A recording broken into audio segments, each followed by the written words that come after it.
There's a suit on and there's places to go.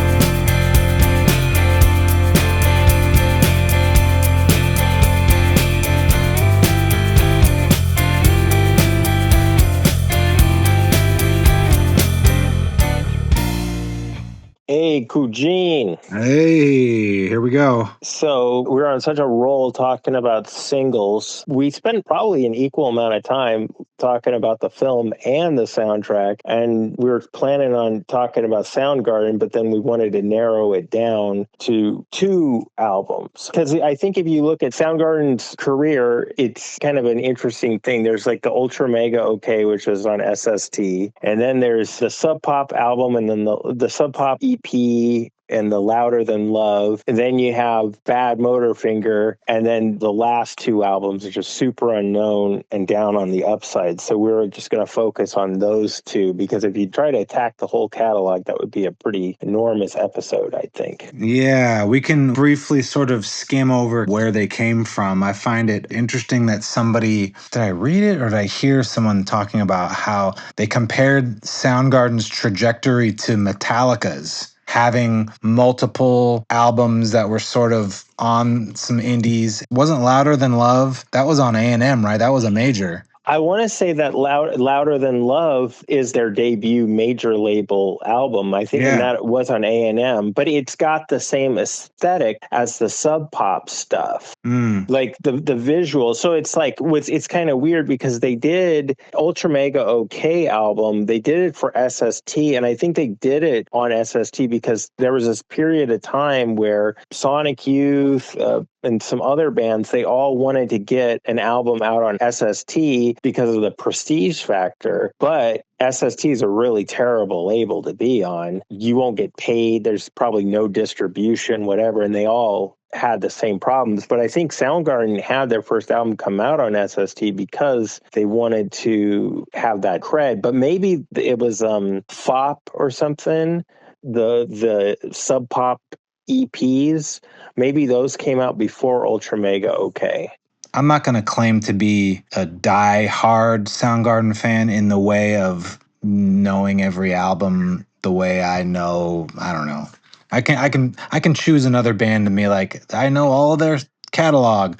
Soundgarden, it's massive, but usually like that doesn't necessarily stop somebody. If you like a band, you're going to listen to their stuff. I remember trying to listen to their early stuff. The problem that I seem to have with it, and you can tell me what you think of it, is Bad Motorfinger was the first album where it sounded like they finally really figured out how to write just killer songs. The other ones before, I felt like the songs were fine, but like there was a distinct difference between the songs on their pre-Bad Motorfinger albums and then that album. It was just like, whoa, okay. Yeah, no, I agree with that analysis because you and I, we both read that Greg Pardo book about the grunge, right? The oral history. Yeah. I think of the bands in that book, they came out in a way that was the most like the way that they sort of formed, because Chris Cornell was originally the drummer.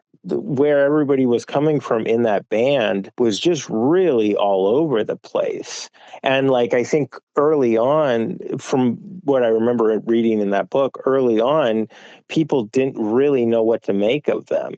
And then at some point, so there was a lot of like weird post-punk sort of elements that were being incorporated. And then there was also this like Zeppelin kind of thing too. And then once Chris Cornell came out in front and he started singing, it did take them a while.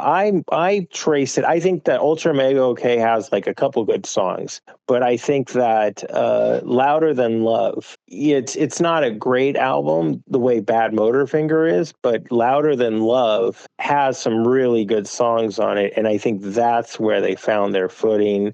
And I think Bad Motorfinger is an album that's kind of sort of like, it's equivalent in a lot of ways to sort of the Black Album, if we're using the Metallica analogy, because it's got like Rusty Cage, Jesus Christ Pose, Outshined. You know, it's got these really classic hits on it that really broke them through.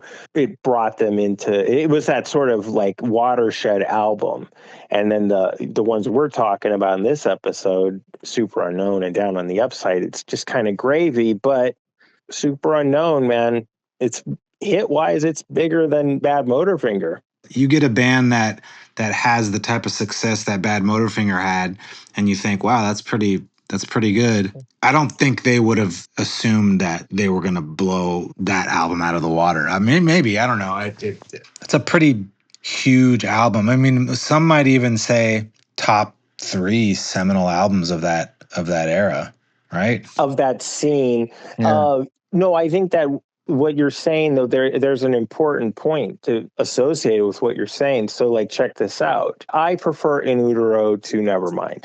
But In Utero, whatever its commercial success was, it was because it was by the band that did Nevermind. It did not slay Nevermind. Pearl Jam, the second album is Versus, right? Yes. And I'm not a Pearl Jam fan. It came out and it did really significantly well too, but it didn't blow 10 out of the water, right? It just didn't. I'm not versed enough on Alice in Chains album. Well, Alice in Chains, it was really Dirt, and then what came after Dirt? Was it? I forget.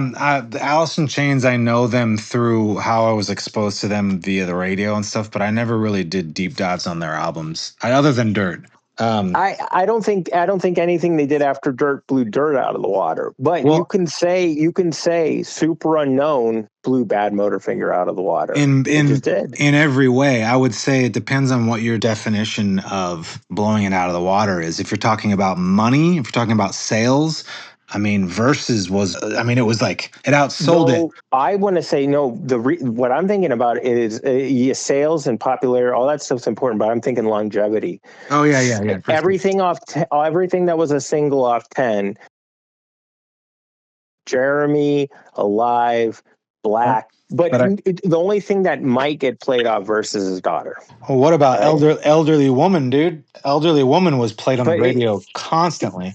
But what's still getting played? That's what I'm saying. Yeah. That's true. It doesn't have to. The thing I'm talking about is the iconic value. Right. Got it. And in that iconic sense, that's a good. I'm glad we worked to this point, because that's what I'm talking about. The iconic value of the work. Maybe it was good that Bad Motorfinger was really big and strong, but not as huge as Nevermind or 10 or whatever, because that way it still gave Superunknown room to totally pole vault over it, because it's like Spoon Man, which is, listening to it again, I realized Spoon Man, and it's not one of my favorite songs on there, but I could see being a kid and hearing it and being really into it. But you realize Spoon Man is really indebted to Supernaut by Black Sabbath. The percussion breakdown, it's really out of like the Supernaut and like the Black Sabbath playbook. And then Fell on Black Days and Black Hole Sun. Day I Tried to Live. The Day I Tried to Live, which is was one of my favorite songs on there. And it's lyrically, it's really wild that song got to be sort of like a sort of a hit and being on the radio, because it's very dark. My Wave was another one too. I think that one. My Wave, yeah, that might have been actually one of the first ones. You can't deny the viability and the iconic status of Superunknown, regardless of what you prefer. I mean, it's just so every damn song on that album. And let's just say, I'm gonna bring this up. Those dudes, kind of like Elliott Smith, they'll put out an album that's got 16, 18 songs on it, and there's no skips on any of them.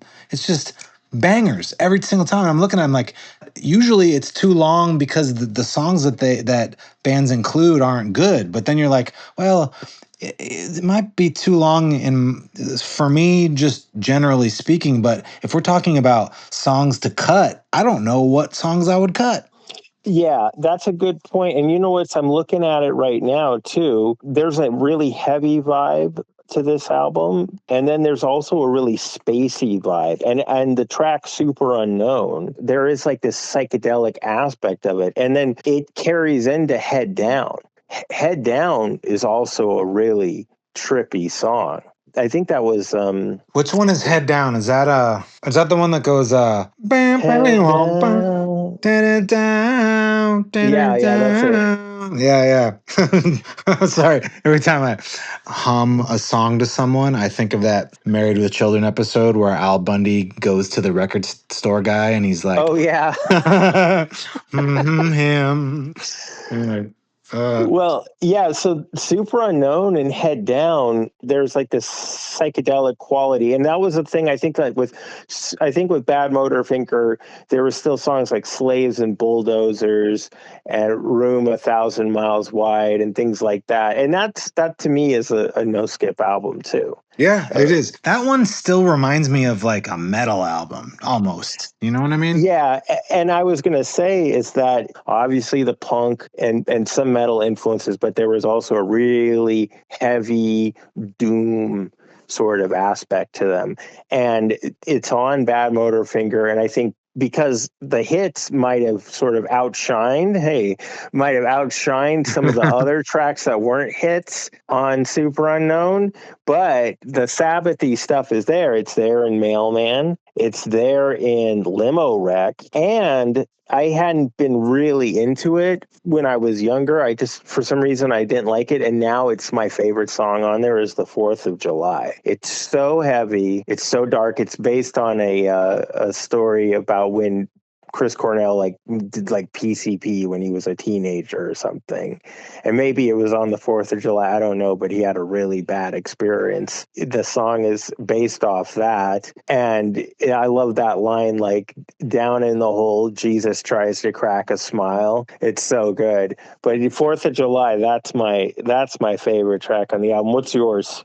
I would probably have to say Fell on Black Days is so good, dude. I know that's obviously one of the hits, but this album, when I was spinning it, it had been a minute, and I kind of had this realization that the feeling that this album gives me as a whole, there's a residue to it.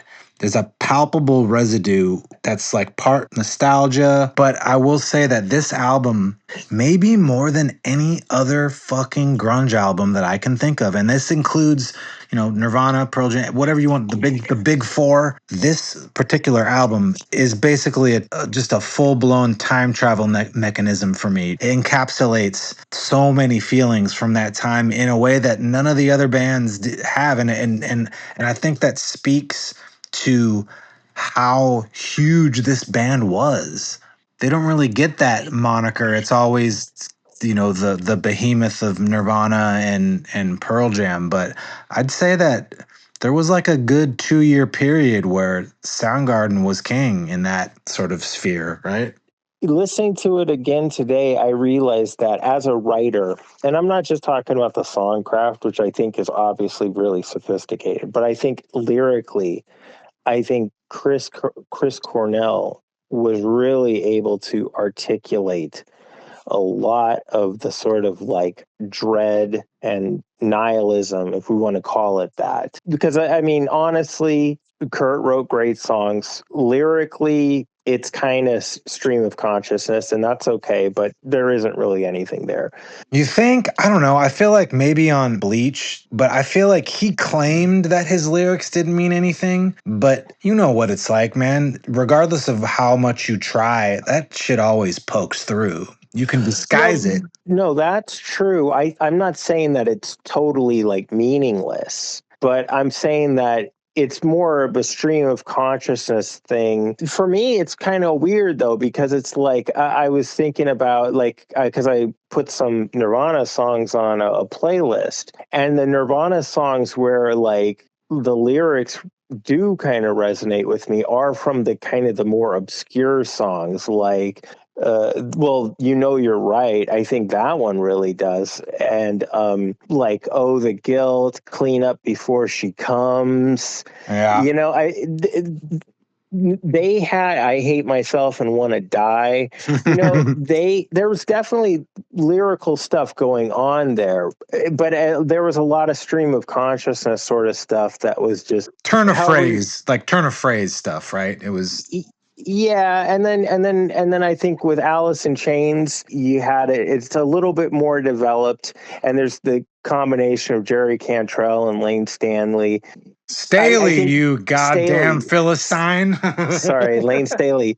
Well, okay, so there's like songs on Dirt, like that one song that has the lyric like I've been accused of kicking myself in the teeth, or I've been guilty of kicking myself in the teeth. That's such a great lyric. Like I think there's lots of really great. That's the word angsty, right? That was the word that was Mhm. thrown around. So I think there was really great angsty lyrics on Alice in Chains. It's more fleshed out. Like I think with Nirvana, there's the sense of angst, there's a sense of dread, there's a sense of discontent and despair in these things, right? But it's not really articulated. Kurt, it was more of like a Yeah, it's more of a tantrum. yeah, it's more of like thumbing your nose at whatever it is you're talking about while you're talking about something heavy. And I thought that Alice in Chains really was good at and okay with leaning into like the heaviness of what they were talking about. But to your point, and I'll let you run with it, I don't think Alice in Chains was as good at the poetry that Cornell was laying down. Like he took that misery and that angst or whatever you're talking about, and he was just so precise and surgical with it. That's exactly what I was going to say. And then I just want to throw in as tags just so that we're not like tunnel vision on this.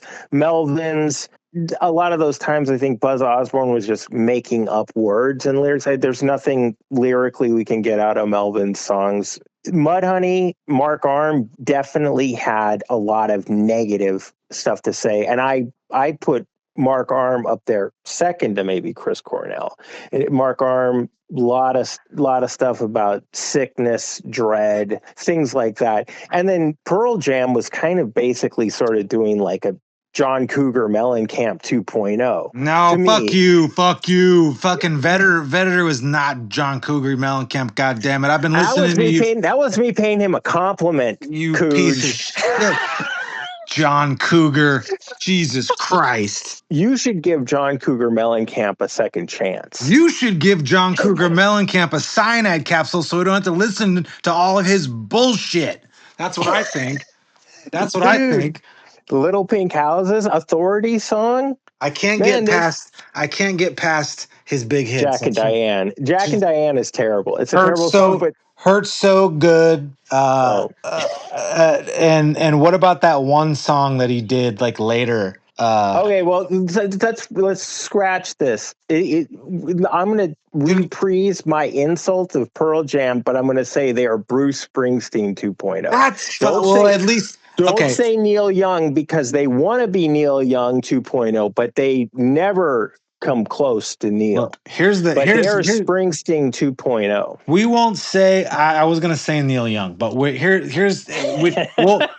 move. We won't stay on Pearl Jam too long. But every goddamn episode, I've listened to you drop the I don't really like Pearl Jam like at least 2 times in every episode.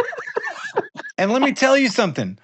That I will say that we will have our Pearl Jam moment. It might not necessarily be an entire episode, but we gotta have the conversation, because I will say that before any of these bands, before Nirvana, before Soundgarden, Pearl Jam was my band. Like I was obsessed. And I did not know that, dude. Obsessed, dude. Like I was late to the grunge game just because I was trying to deny it while I was, we lived through it. So it was, I was in high school when it was happening. So I tried to avoid it because I was annoyed that everybody was talking about it and everybody loved it, and I just didn't want to be them.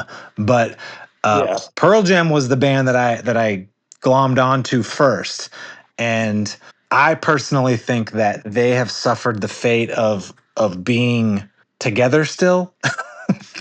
And that has dimmed their shine a bit because everything, because I mean, I know their first, you know, there's 10, there's Verses, there's Vitalogy, there's No Code, dude, which I will buy for you. I'm going to buy you No Code.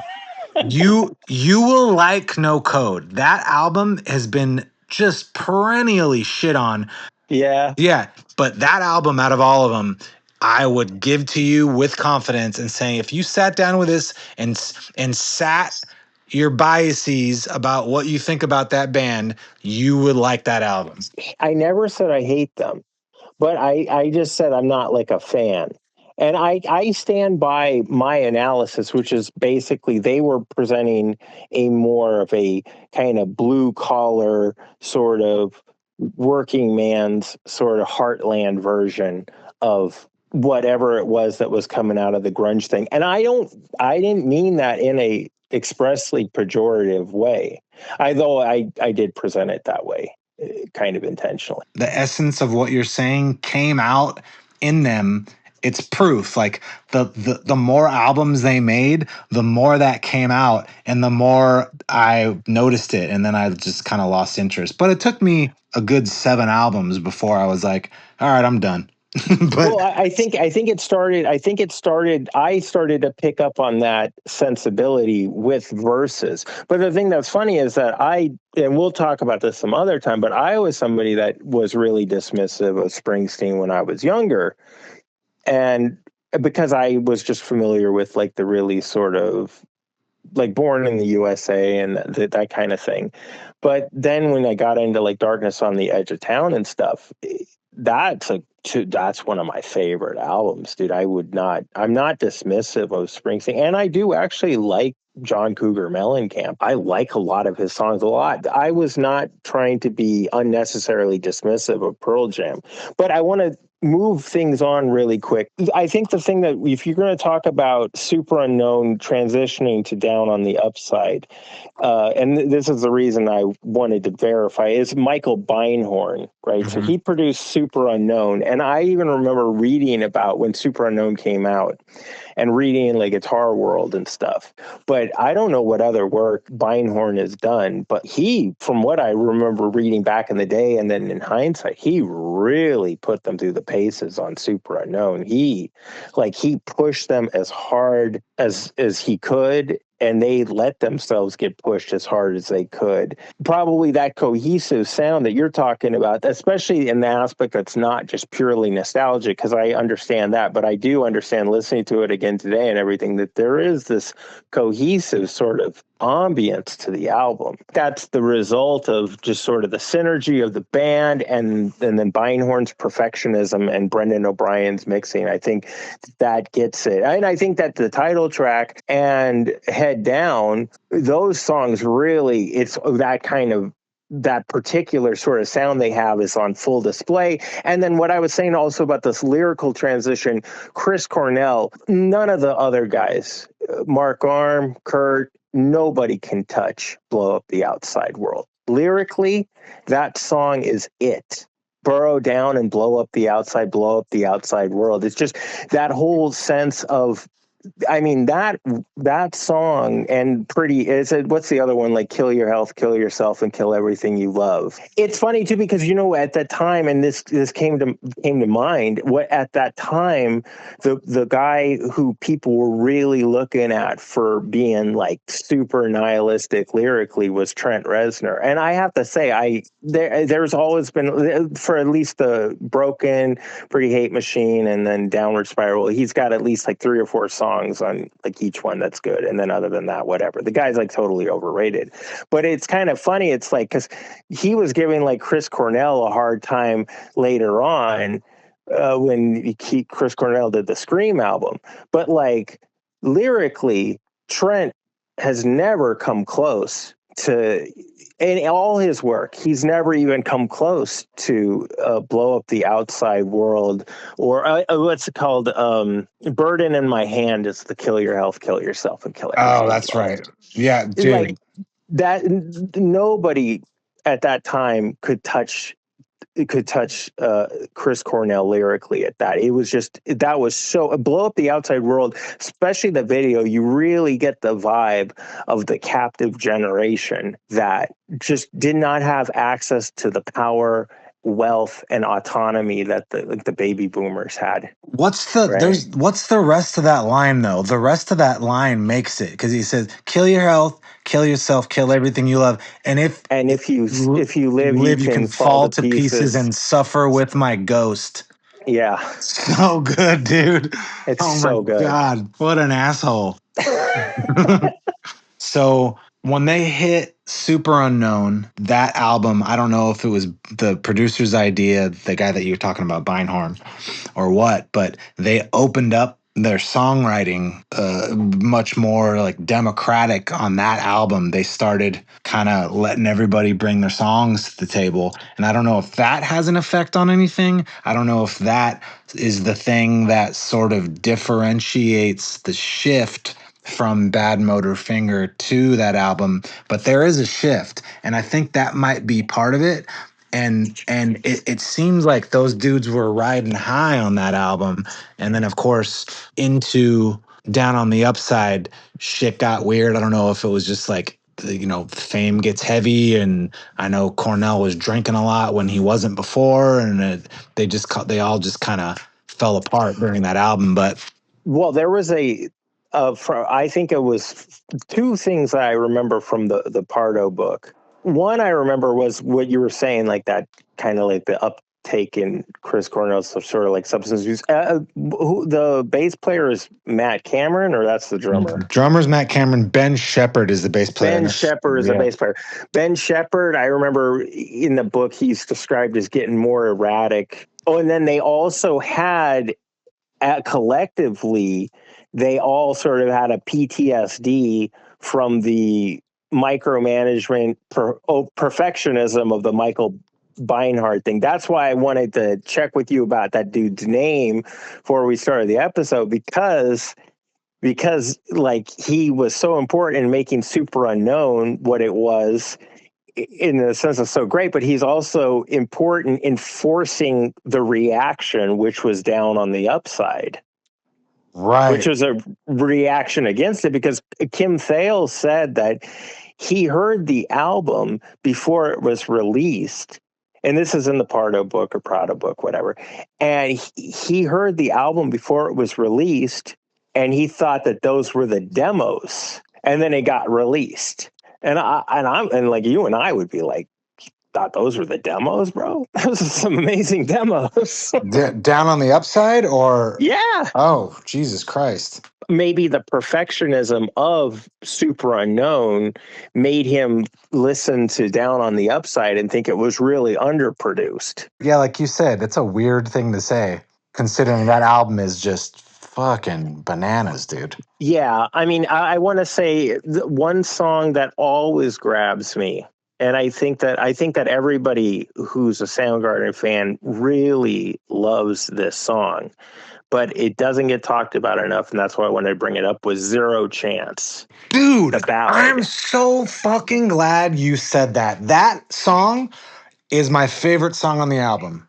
It is really excellent. And you know who wrote it? Who? Ben Shepherd. Really? That's his track, dude. Wow. Dude, I was obsessed with that song. Like, I tear up whenever I hear it, man. It's like...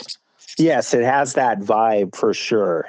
I'm glad you brought that up, man. And I'm glad I'm not the only one, because if you think about it, they must have felt the same because they put it so early in the order, but I don't know. It's, well, look what's going on though at the time. It's kind of wild. Okay. Because like Guns N' Roses is like broken up, right?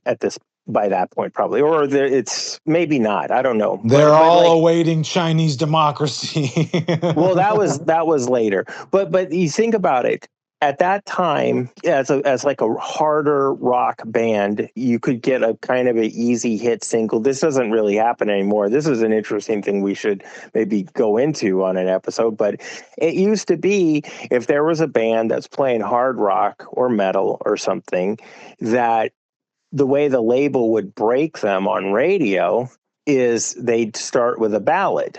the bands that were the really pro bands, like Guns N' Roses as an example, it's like, well, no, they came out guns blaring and it was, welcome to the jungle. But then there's these ballads that are there too, like Patience and things like that. They come and it's really big. But lesser bands, they put the ballad out first because that's the thing that's going to maybe have like a sort, I don't know, maybe it could get broader radio airplay. It's just one of those things that it was a thing, I think, in radio at that time, and you're talking the 80s and 90s. I think that the programmers and I think the people that are at the record labels, they're looking at it like, these are the rock songs, these are the ballads. And there's a certain saccharine sort of quality to the ballads. And the thing about Zero Chance was not a single. In a sense, it's got like that power of like the ballad. Like it has that sort of emotional effect that you were articulating, it's not a conventional ballad, like it blurs the lines. I think it's a difficult to categorize kind of song, and not because it's like heavy, but I don't think it's doing anything that's emotionally manipulative in the way that people normally think of ballads from that era. Elliott Smith is a really difficult to categorize artist for these people as well, for that same reason. It's not emotionally manipulative. And that's, I think, a really important aspect of the power of a song like Zero Chance. It's got this really strong emotional weight to it, but it's not an emotionally manipulative endeavor on the part of the band. I think the thing that you're describing, if I had to put it into words, the differentiating factor between like the standard ballad that you're kind of alluding to with these other bands and this song, it would be that for some reason, and I don't know if it's the lyrics or the melody or just the odd meter. I mean, I remember trying to count that thing, trying to count the verse. I'm like, where's the guardrail? How do you know what to sing when? Like, what the fuck is going on? But I will say though, I think to your point, the differentiating factor, the thing that makes it different and a little kind of maybe uneasy, is the fact that it acts as a mirror. I was doing a lot of journaling back when I was the most obsessed with this album, and that song in particular. I would go on long walks, and I remember feeling like every time I heard that song, it made me feel like it was reflecting back to me all the things that I was afraid to look at, if that makes sense. Not to, and I don't know if it was the line of like, they say if you look hard, you'll find your way back home, and whatever it is. This band was particularly good at sort of making these songs kind of hit you in a way that made you, it wasn't just like, oh, here, like you're consuming the song and then you're done with it. It's like, oh no, this is like a fucking therapy session. That's what it feels like sometimes. I don't know, which is good. Like, I love that stuff. That's what I love the most about it. But yeah, and there's things about Chris Cornell's lyrics, and it's something too that it has to sort of be acknowledged that after Euphoria Morning, this quality that we're talking about, or I'm going to like sort of enunciate here, it does go away. But it's the idea that there's just certain lyrics that he's puts in songs that really stick with you. we could argue the merits of when it is you lose the juice, if you even ever had it. You know what I mean? If you're ever blessed enough to have that spark, that muse that gets people interested in what it is you're doing creatively. But I don't know what led to it. I just know that, especially when he was doing the Audio Slave stuff, there's a lot of things to describe Chris Cornell and in his songwriting and his lyrics. But one of the top three things I would have to remember to say is he's captivating. He's captivating as hell. Yeah. And something about once he got to Audio Slave and the albums that are after Euphoria Morning, that that aspect of being really captivated by what he was doing was gone for some reason. For me, I'm not saying objectively, but to me, it seems like he lost the juice or the mojo or whatever. This is an album that, and I know this is sacrilege or whatever, but I used to maybe turn it off after like Applebite, like 20 years ago or something, right? Yeah. Whereas like letting it go on longer and getting through the whole thing, some of my favorite songs here: Never the Machine, Forever, and Yeah. Tighter and Tighter, Yeah. and Overfloater. What that one song, it's like Tighter and Tighter, it's like hollow face, dun, dun, dun, dun. It's got that cadence Oh that he yeah. has. Oh, son of doom, da, da, da, da, da, da, da, da. Yeah. I know what you're talking about. Oh, it's Yeah, so good, dude. yeah, Yeah. it's so good, and I'm glad. It's kind of like the Fourth of July effect. I used to turn the album off before that, and then I let it play, and I'm like, wow, I just found my favorite song on the album. Now, I Yeah. mean, obviously, those songs I listed, I love them, but they don't beat Zero Chance. They don't beat Blow Up the Outside World. Like, Blow No. Up the Outside World is really, we're talking about iconic. It's funny because it's iconically destructive and nihilistic. It's talking about annihilation, but it's if people were playing like the boomers got all these montages of like with Jimi Hendrix playing all along the Watchtower or whatever. If the Gen X people get their montages, yeah, play Teen Spirit or Come As You Are, but definitely play Blow Up the Outside World. I think that was really encapsulates the sentiment for a lot of people. And it's you said in relation to guardrails, but you're talking about musical guardrails, but like ideologically the guardrails are off on that, because I'm sure this is kind of abstract, but I'm sure when the boomers were doing the whole protest in the 60s and all this stuff, they weren't talking about like, well, like the country is done and this is like annihilation. Some of them might have been, but for the most part, they're like, it's going to work out within the system, the sort of society that we know. It's just going to evolve. And what this album and what these songs on this particular album, more than Superunknown, is saying is like, no. What you knew before from like your childhood, that was like your childhood, and it's dead. The same way there's no Santa Claus. Like, this is annihilation. Yeah. Right. So that's the contrast, that Xer versus the boomer thing right there. The safety rails are off. And these songs articulate that very precisely. And Yeah. maybe that's why you lose the juice, because you Yeah. really did your job. Oh yeah, that's a good point. He really just I mean, he did, there were no misses on this album. What's that line from that song? And I hope it's a sweet Oh yeah, ride. oh, that's so good too. Oh yeah, no, it's totally there, dude. It's like the end of the American Empire. You just don't know it yet. Oh man, yeah. Since we're talking about like back end tracks that we fell in love with, the song that captivated me, I remember I was like you. I could only get maybe 2/3 of the way through it initially, and then I would turn it off. But then eventually, like you said, you go, all right, well, I wonder what's going on here, and you let it go a little longer, and then you realize the killers keep coming, and that song.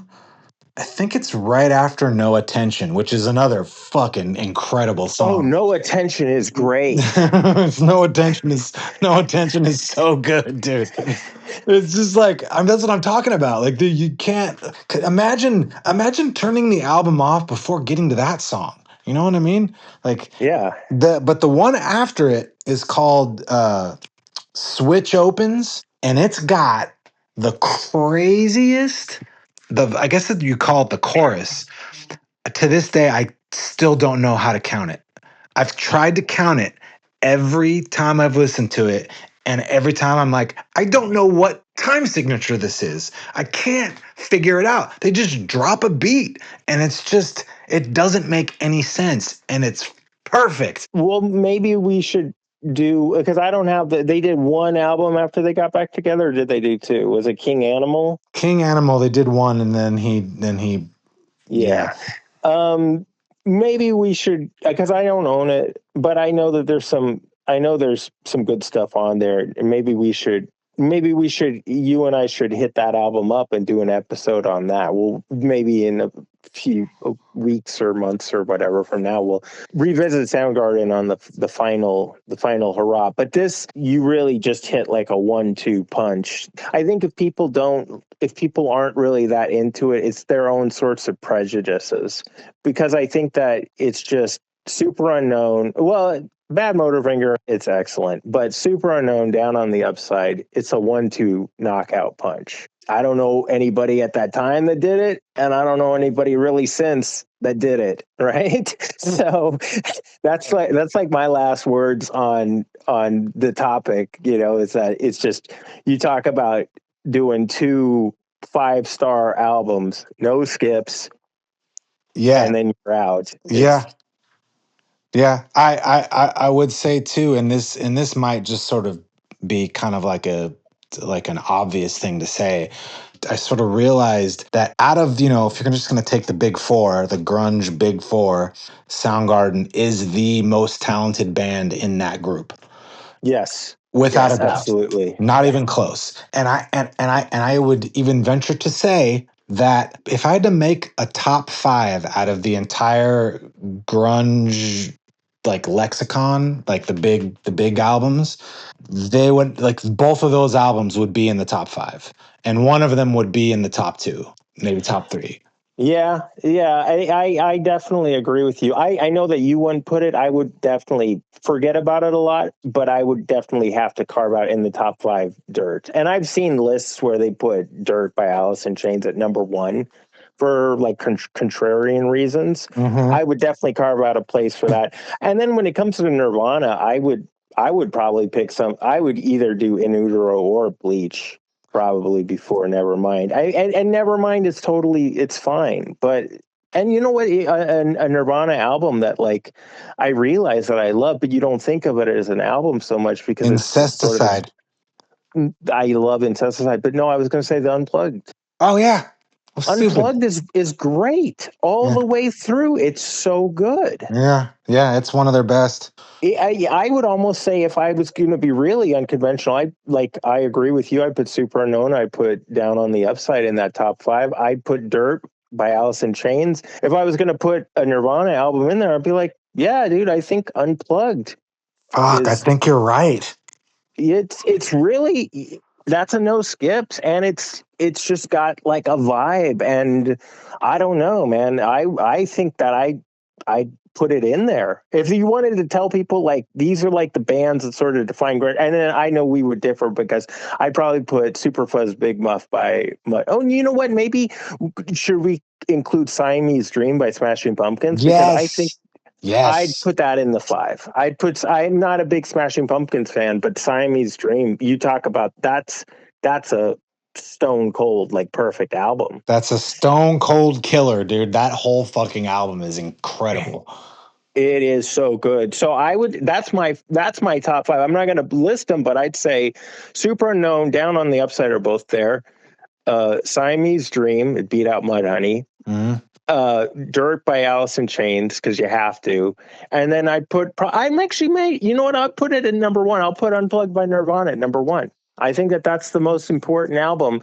I think you want to tell somebody about grunge or whatever that scene was, you want to give them a vibe, I'd say give them those 5 albums, and I'd say Unplugged is number 1.